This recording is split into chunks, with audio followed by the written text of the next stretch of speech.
Strategi, pendekatan, model, metode dalam pembelajaran tematik. Strategi pembelajaran tematik.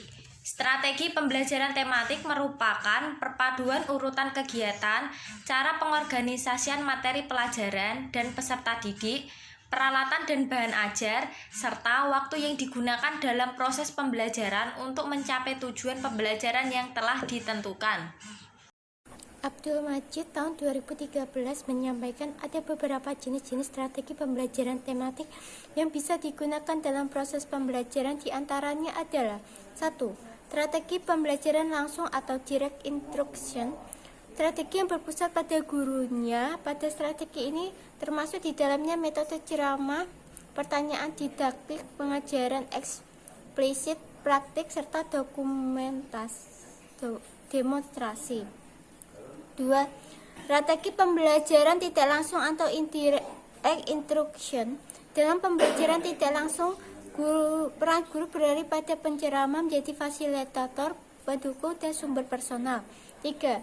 Strategi pembelajaran interaktif atau interactive instruction. Strategi pembelajaran interaktif merujuk pada bentuk diskusi yang saling berkaitan di antara peserta didik. 4. Strategi belajar melalui pengalaman atau experimental learning. Strategi belajar melalui pengalaman berpusat pada peserta didik dan berorientasi pada aktivitas. Penekanan dalam strategi pembelajaran melalui pengalaman adalah pada proses pembelajaran dan bukan hasil belajar. 5. Strategi pembelajaran mandiri. Belajar mandiri merupakan strategi pembelajaran yang bertujuan untuk membangun inisiatif individu, kemandirian, dan peningkatan diri. Pendekatan dalam pembelajaran tematik terpadu. Secara umum, pendekatan dapat dipahami sebagai cara pandang terhadap objek yang akan mewarnai seluruh jalannya proses pembelajaran. Yang pertama itu pendekatan saintifik dalam pembelajaran. Pendekatan saintifik adalah suatu proses pembelajaran yang dirancang supaya peserta didik secara aktif mengkonstruk konsep, hukum, atau prinsip melalui kegiatan mengamati, merumuskan masalah, mengajukan hipotesis, mengumpulkan data dengan berbagai teknik, menganalisis data, menarik kesimpulan, dan mengkomunikasikan. Dan yang kedua itu pendekatan aktif, kreatif, efektif, dan menyenangkan atau PAKEM. Pembelajaran yang menekankan keaktifan yang berpusat pada siswa selama proses pembelajaran, pemberian kesempatan proses berpikir secara optimal, pembelajaran yang tepat sasaran, pengkondisian suasana yang menyenangkan. Dan yang ketiga yaitu pendekatan contextual teaching and learning. Pendekatan pembelajaran yang membantu guru mengaitkan materi yang dibelajarkan dengan situasi nyata dan mendorong siswa mengkonstruksi pengetahuannya sendiri, kemudian menghubungkannya dengan kehidupan sehari-hari mereka. Yang selanjutnya adalah model pembelajaran tematik terpadu. Menurut Fogarty, mengembangkan 10 model pembelajaran terpadu yang ditinjau dari sifat materi, cara memadukan konsep, keterampilan, dan unit tematiknya. Nah, 10 model tersebut, yang pertama adalah model hubungan atau model terkait. Model pembelajaran ini satu topik ke topik yang lain, satu konsep ke konsep lain, satu keterampilan ke keterampilan lain, satu tugas ke tugas berikutnya. Untuk yang kedua yaitu adalah model jaring laba-laba atau model terjala. Model pembelajaran ini pada dasarnya menggunakan pendekatan tematik, yaitu pendekatan ini mengembangkan dimulai dengan menentukan tema tertentu. Setelah tema disepakati dan dilanjutkan dengan pemilihan sub-sub dengan memperhatikan kaitan dengan antar mapel.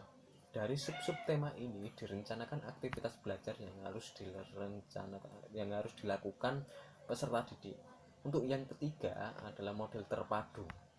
Nah, model ini menggunakan pendekatan antar mapel, yaitu menggabungkan beberapa mapel dengan menetapkan prioritas dari kurikulum dan menentukan keterampilan, konsep, dan sikap yang saling tumpang tindih di dalam beberapa mapel.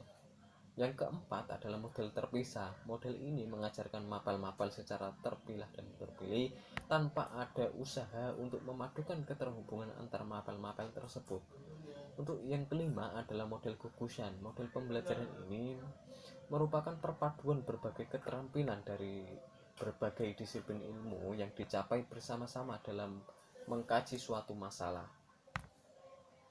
Untuk yang keenam adalah model urutan. Pada model pembelajaran ini, guru dapat menyusun urutan topik-topik yang sama. Untuk yang ketujuh yaitu model gabungan. Model pada pembelajaran ini yaitu beberapa mapel memiliki bagian yang sama dengan bagian dari mapel yang lain. Terus untuk model yang selanjutnya yaitu yang ke-8 adalah model rajutan, yaitu model pembelajaran ini merupakan perpaduan untuk keterampilan yang difokuskan pada mata kurikulum. Yang ke-9 yaitu model celup. Pada model pembelajaran ini, guru membantu peserta didik dalam menyaring dan memadukan berbagai pengalaman dan pengetahuannya untuk dihubungkan dengan kegiatan keseharian sehingga diperoleh bentuk pengalaman dan pengetahuan yang baru. Yang ke-10 model jaringan atau network model. Nah, model pembelajaran ini secara terus-menerus mencari masukan dari luar untuk memperoleh perluasan ekstrapolasi dan pembaharuan gagasan-gagasannya. Metode dalam pembelajaran tematik terpadu. Yang pertama, metode ceramah. Metode ceramah merupakan metode yang mudah dan murah karena penyajian pembelajaran hanya dengan melalui penuturan secara lisan atau penjelasan langsung pada sekelompok siswa. Yang kedua, metode demonstrasi. Metode demonstrasi yaitu menyajikan pelajaran dengan menggunakan peraga dan menunjukkan sesuatu kepada siswa tentang suatu proses, keadaan benda tertentu, baik dengan benda sebenarnya ataupun benda tiruan. Yang ketiga, metode diskusi.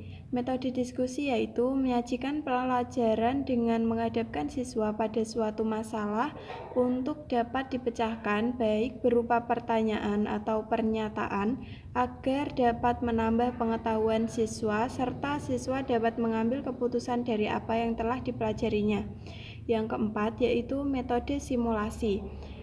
Penyajian pembelajaran dengan cara tiruan atau mendramatisasikan untuk memahami konsep, prinsip, dan keterampilan tertentu sehingga dapat mudah ditangkap dan difahami oleh siswa dalam menghayati suatu peristiwa. Yang kelima yaitu metode jigsaw. Dalam strategi ini, guru membagi materi pelajaran yang cukup besar menjadi komponen-komponen kecil. Yang keenam yaitu role playing, yaitu metode bermain peran. Yang ketujuh yaitu snowballing adalah strategi yang bertujuan untuk mengajak siswa agar menemukan atau merumuskan jawaban dari pertanyaan guru secara sendirian, kemudian hasilnya dipadukan dengan teman lain.